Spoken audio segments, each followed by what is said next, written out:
Olá, alunos da Escola Antônio Nonato Sampaio, da segunda série especialmente, né? Aqui é o professor Cleomar. Voltamos aí às videoaulas, tá? Espero que vocês aproveitem aí bastante. E hoje nessa aula nós iremos trabalhar dilatação térmica dos sólidos. Iremos iniciar esta aula com algumas curiosidades, tá? Sendo que a primeira é a seguinte: por que as calçadas sofrem rachaduras no verão?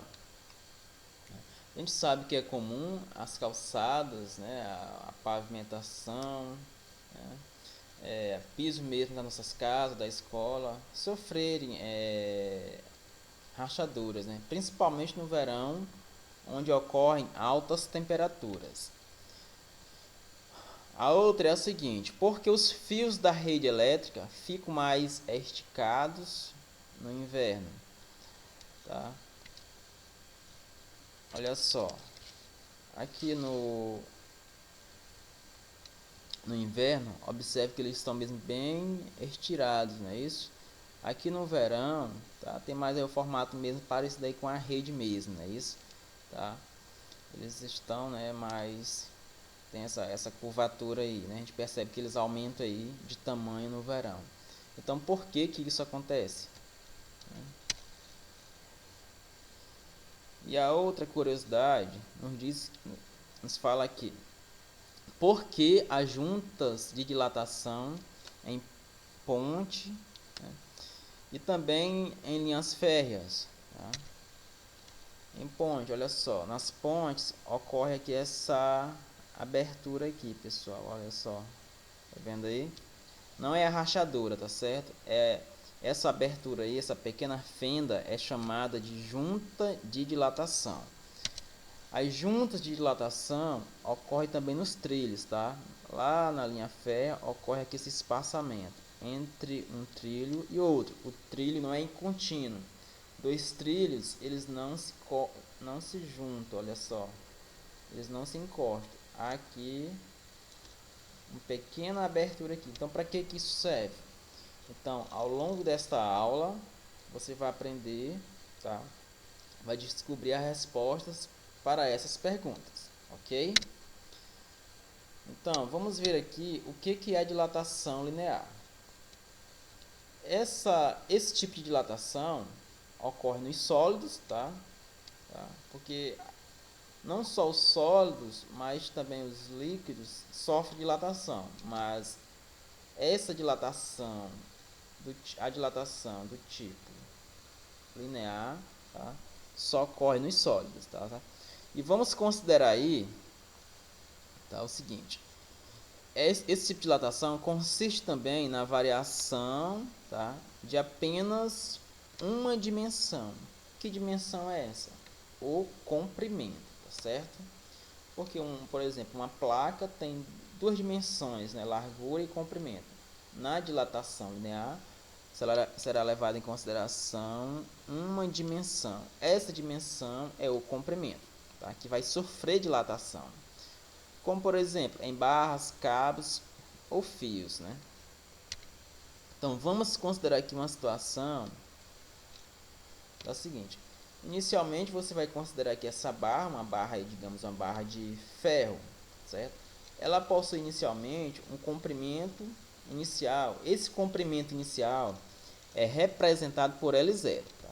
Essa barra, tá, inicialmente está a uma temperatura inicial TI, tá? Vamos chamar a temperatura inicial dessa barra TI. Aí nós resolvemos aquecer essa barra, tá, em um forno, em uma fonte de calor aí qualquer, ok? Então, representando aqui por uma vela essa fonte térmica. Então, essa barra será aquecida. Essa barra é formada por diversas moléculas, né? Então, quanto maior a temperatura, né, mais agitada essas moléculas vão ficar. Então, o espaçamento médio entre essas moléculas, tá, vai aumentar. Essas moléculas tendem a ficar mais afastadas. Isso vai provocar um aumento no tamanho dela, tá? Então essa barra aqui ela vai crescer, ela vai adquirir um comprimento final, certo? Representado por L. Então a temperatura vai aumentar, a temperatura vai atingir uma temperatura final F e essa barra vai aumentar.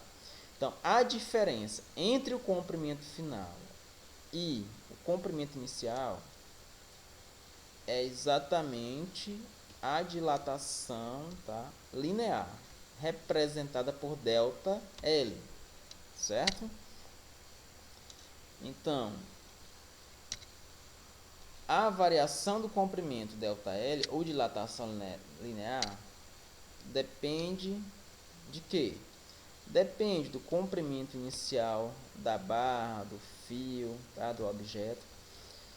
Depende também da temperatura, da variação de temperatura. Quanto mais a temperatura aumentar, maior será a dilatação.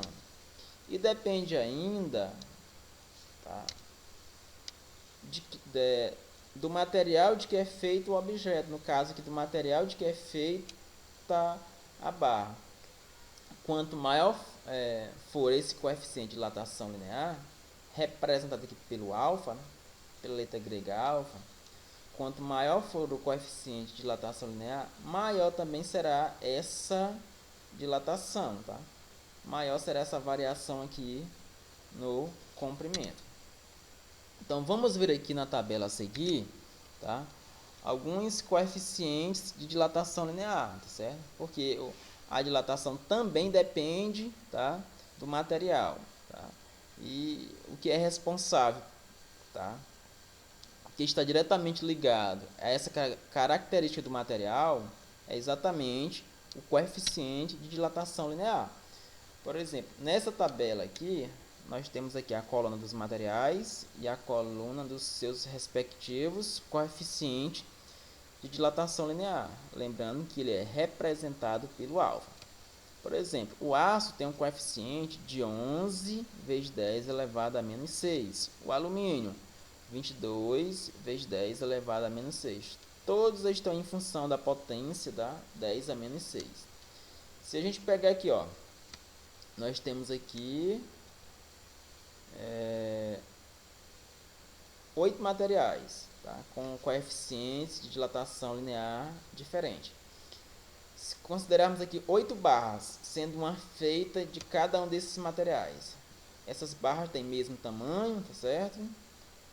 E são colocadas, por exemplo, no forno, nas mesmas condições. Qual barra vai crescer mais? Qual barra vai ter um aumento, né? Um maior aumento, ou seja, uma maior dilatação. A barra que vai sofrer uma dilatação maior vai ser aquela feita do material, certo, de maior coeficiente de dilatação. Então vai ser o chumbo, né? A barra de chumbo, tá, supondo nessa situação, seria aquela que vai sofrer maior dilatação, porque ela tem maior coeficiente de dilatação linear.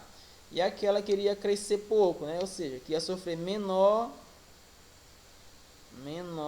dilatação, seria aquela que tem menor coeficiente de dilatação linear. No caso, é o vidro Pirex, ok? Então, revejam esta videoaula, tá? Copie essas anotações no caderno, estudem também pelo livro didático, procure outras fontes, tá? Na aula seguinte, nós iremos ver alguns exemplos sobre dilatação linear e bons estudos.